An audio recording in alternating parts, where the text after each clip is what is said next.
Dear business owners, നിങ്ങളായിരിക്കണം നിങ്ങളുടെ ബിസിനസ്സിലെ number 1 salesman. നിങ്ങൾ sale close ചെയ്യുന്ന കണ്ടിട്ട് വേണം നിങ്ങളുടെ ടീം മോട്ടിവേറ്റഡ് ആകാൻ. നിങ്ങൾക്ക് സെയിൽസ് അറിയില്ലെങ്കിൽ പിന്നെ എങ്ങനെയാണ് നിങ്ങൾ ഒരു സക്സസ്ഫുൾ സെയിൽസ് ടീമിനെ ഉണ്ടാക്കുന്നത്? ബിസിനസിന്റെ കോറാണ് സെയിൽസ് എന്ന് പറയുന്നത്. നിങ്ങളുടെ ബിസിനസ്സിലേക്ക് പണത്തെ കൊണ്ടുവരുന്നത് സെയിൽസിലൂടെയാണ്. നിങ്ങളുടെ ബിസിനസ്സിലെ പ്രോഫിറ്റ് ഉണ്ടാകുന്നത് സെയിൽസിലൂടെയാണ്. അപ്പോൾ അതിനായിട്ട് നിങ്ങൾ എന്ത് ചെയ്യണം? നിങ്ങളായിരിക്കണം നമ്പർ 1 സെയിൽസ്മാൻ ആയി തീരേണ്ടത്. പല ആളുകളും സെയിൽസിനെ വില കുറച്ച് കാണും. സെയിൽസ് അല്ലേ, ഒരു ടീമിനെ ഹയർ ചെയ്താൽ പോരെ എന്നൊക്കെ ചിന്തിക്കും. ഒരിക്കലും അത് വർക്കാകില്ല. നിങ്ങൾക്ക് സെയിൽസ് അറിയില്ലെങ്കിൽ നിങ്ങൾക്ക് ഒരിക്കലും ഒരു സക്സസ്ഫുൾ ടീമിനെ ഉണ്ടാക്കിയെടുക്കാൻ സാധിക്കില്ല.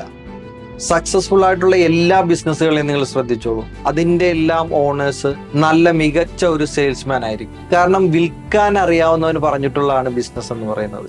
കച്ചവടം വിൽക്കാൻ അറിയാവുന്നതിനുള്ളതാണ്. അപ്പോൾ സെയിൽസിന് വേണ്ടത്ര ഇമ്പോർട്ടൻസ് കൊടുക്കുക. നല്ല മികച്ച ഒരു സെയിൽസ്മാൻ ആയി തീരുക. All the best.